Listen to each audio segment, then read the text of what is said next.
all, welcome back to ಹಳ್ಳಿ mister English YouTube channel. English ಮಾತಾಡೋದಂದ್ರೆ ಭಯ ಬೇಡ, ಯಾವುದೇ ಹಿಂಜರಿಕೆ ಬೇಡ. ಮೊದಲು ನಾವು ನಮ್ಮಲ್ಲಿ ಒಂದು ಡಿಟರ್ಮಿನೇಷನ್ ಅಂತ ನಿರ್ಧಾರ ಮಾಡೋಣ. ನಾನು ಕೂಡ ಇಂಗ್ಲಿಷ್ ಅನ್ನ ಕಲಿಬೇಕು. I can also speak English well. ಈ ಒಂದು ಇದನ್ನ ನಾವು ಮಾಡೋಣ. ಅದಕ್ಕೆ ಬೇಕಾಗಿರ್ತಕ್ಕಂಥದ್ದು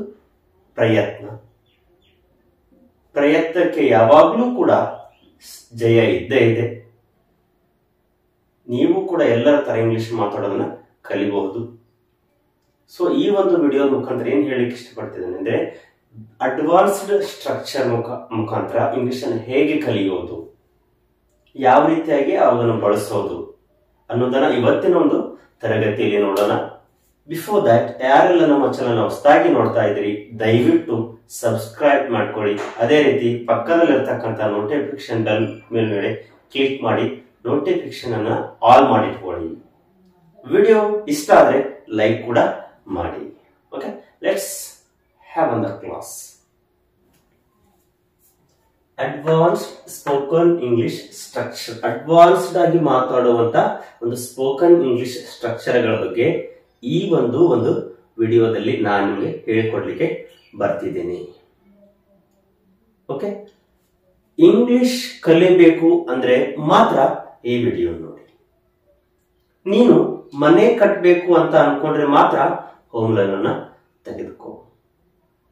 ಮದುವೆ ಆಗೋದಾದ್ರೆ ಮಾತ್ರ ನನ್ನನ್ನ ಲವ್ ಮಾಡು. ನೋಡಿ, ಆದ್ರೆ ಮಾತ್ರ ಈ ರೀತಿ ಹೇಳ್ತಿರ್ತೇವಲ್ಲ, ಒಂದೊಂದ್ಸಾರಿ ನಾವು ಸಂದರ್ಭ ಬಂದಾಗ ಆ ಒಂದು ವಾಕ್ಯಗಳನ್ನ ಹೇಗೆ ಇಂಗ್ಲಿಷ್ ಅಲ್ಲಿ ನಾವು ಬಳಸೋದು, ಯಾವ ರೀತಿ ಬಳಸೋದು, ವರ್ಡ್ ಇಂದ ಯಾವ ರೀತಿ ಸ್ಟ್ರಕ್ಚರ್ ಇಂದ ಬಳಸೋದು ಅನ್ನೋದನ್ನ ನೋಡೋಣ. ನೋಡಿ, take home loan only if you wanted to build home. ನೋಡಿ, ಮನೆ ಕಟ್ಟೋದು ಆದ್ರೆ ಮಾತ್ರ, ನೋಡಿ, if you wanted to build home, ಮನೆ ಕಟ್ಟೋದಾದ್ರೆ ಮಾತ್ರ ಹೋಮ್ ಲೋನ್ ಅನ್ನ ತೆಗೆದುಕೋ. ನೋಡಿ, ಟೇಕ್ ಹೋಮ್ ಲೋನ್ ಯಾವಾಗ, ಓನ್ಲಿ ಮಾತ್ರ, if you wanted to build home, ಮನೆ ಕಟ್ಟೋದಾದ್ರೆ ಮಾತ್ರ ಹೋಮ್ ಲೋನ್ ಅನ್ನ ತೆಗೆದುಕೋ. Otherwise it is unnecessary. ಯಾಕೆ ತಗೊಳ್ಬೇಕು, ಹೌದಲ್ವಾ? ಆತರ ಹೇಳ್ತಿರ್ತೇವಲ್ಲ. ನೋಡಿ, ಮನೆ ಕಟ್ಟೋದಾದ್ರೆ ಮಾತ್ರ ನೀನು ಹೋಮ್ ಲೋನ್ಗೆ ಅಪ್ಲೈ ಮಾಡ ಅಥವಾ ಹೋಮ್ ಲೋನ್ ಅನ್ನ ತೆಗೆದುಕೋ. ಇದನ್ನ ನೀವು ಹೇಳಿ ನೋಡೋಣ. Watch this video only if you wanted to learn English. ಮೊದಲು ಹೇಳಿ, if you wanted to learn, ನೀನು ಇಂಗ್ಲಿಷ್ ಕಲಿಯೋದಾದ್ರೆ ಮಾತ್ರ ಈ ವಿಡಿಯೋವನ್ನ ನೋಡು. ವಾಚ್ ಅಂದ್ರೆ ನೋಡಿ. ಇಂಗ್ಲಿಷ್ ಕಲಿಬೇಕು ಅಂತ ಅನ್ಕೊಂಡ್ರೆ ಮಾತ್ರ ಈ ಒಂದು ವಿಡಿಯೋವನ್ನ ನೋಡಿ.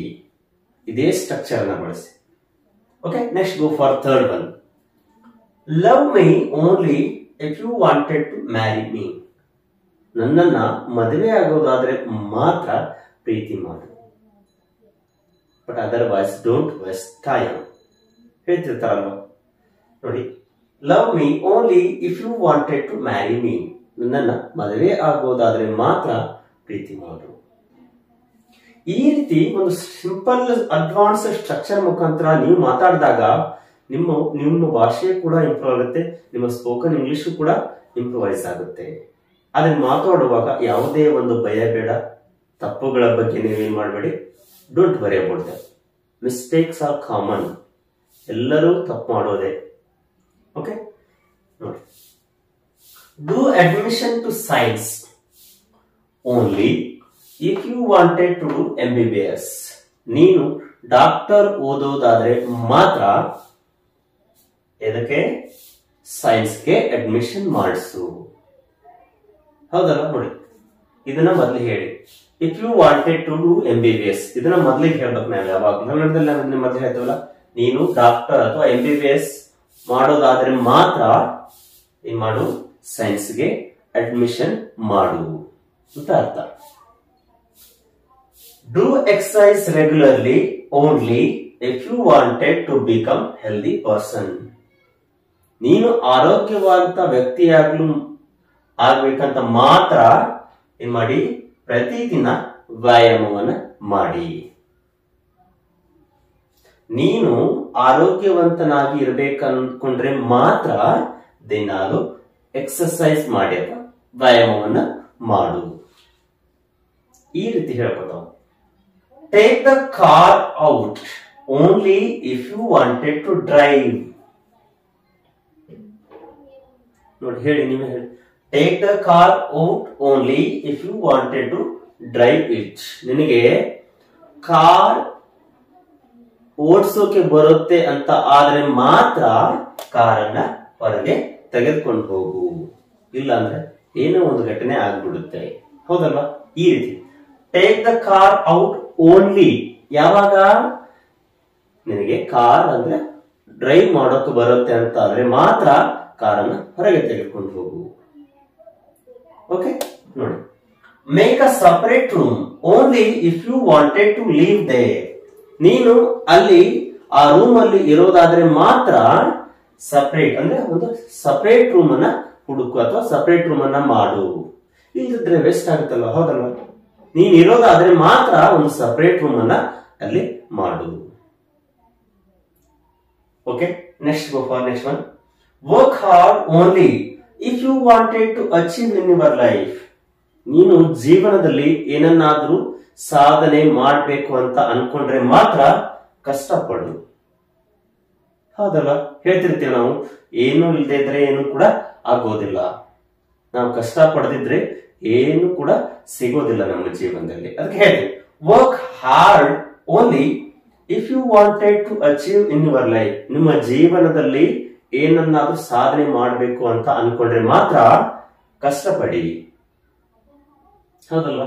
ಈ ಒಂದು ಸ್ಟ್ರಕ್ಚರ್ ಅಂದ್ರೆ ಅಡ್ವಾನ್ಸ್ಡ್ ಇಂಗ್ಲಿಷ್ ಸ್ಟ್ರಕ್ಚರ್. ಇಫ್ ಅಂದ್ರೆ ಒಂದು ವೇಳೆ, ಓನ್ಲಿ ಅಂದ್ರೆ ಮಾತ್ರ ಅಂತ ಹೇಳ್ತೇವೆ. ಹೌದಲ್ವಾ? ಈ ರೀತಿ ಒಂದು ಹೇಳಿದಾಗ ನಾವೇನಾಗುತ್ತೆ, ಇನ್ನೂ ಕೂಡ ನಮ್ಮ ಇಂಗ್ಲಿಷ್ ಇಂಪ್ರೂವ್ ಆಗುತ್ತೆ. ಸೊ ಇವತ್ತಿನ ಒಂದು ವಿಡಿಯೋದಲ್ಲಿ ನಾವು ನೋಡಿದ್ವಿ ಅಡ್ವಾನ್ಸ್ಡ್ ಸ್ಪೋಕನ್ ಇಂಗ್ಲಿಷ್ ಸ್ಟ್ರಕ್ಚರ್ ಹೇಗೆ ಬಳಸೋದು, ಅದರ ಅರ್ಥ ಏನು, ಯಾವ ಸ್ಟ್ರಕ್ಚರ್ ಮುಖಾಂತರ ಬಳಸಬೇಕು ಅನ್ನೋದನ್ನ ಈ ಒಂದು ವಿಡಿಯೋದಲ್ಲಿ ನಾವು ನೋಡಿದ್ವಿ. ಇದೇ ರೀತಿ ನಾವು ಪ್ರತಿದಿನ ವಿಡಿಯೋಗಳನ್ನ ಮಾಡ್ತಾ ಇದ್ದೀನಿ. ಅವುಗಳೆಲ್ಲವನ್ನು ಒಂದು ಕಡೆ ಸಪರೇಟ್ ಆಗಿ ನೋಟ್ಸ್ ಮಾಡಿ ನೀವು ಕೂಡ ಕನ್ನಡದ ಬರ್ಕೊಂಡು ಒಂದ್ಸರಿ ಕನ್ನಡ ಬರ್ಕೊಳ್ಳಿ. ಅದೇ ತರ ಇದನ್ನ ಮಾಡಿ ಟ್ರಾನ್ಸ್ಲೇಟ್ ಮಾಡ್ಕೊಳ್ತಾ ಹೋಗಿ. ಅಂದ್ರೆ ಈಸಿಯಾಗಿ ನೀವು ಕೂಡ ಕನ್ನಡದಲ್ಲಿ ಮನೆಯಲ್ಲೇ ಇಂಗ್ಲಿಷ್ ಅನ್ನ ಕಲಿಬಹುದು. Okay, have a nice day. Thank you.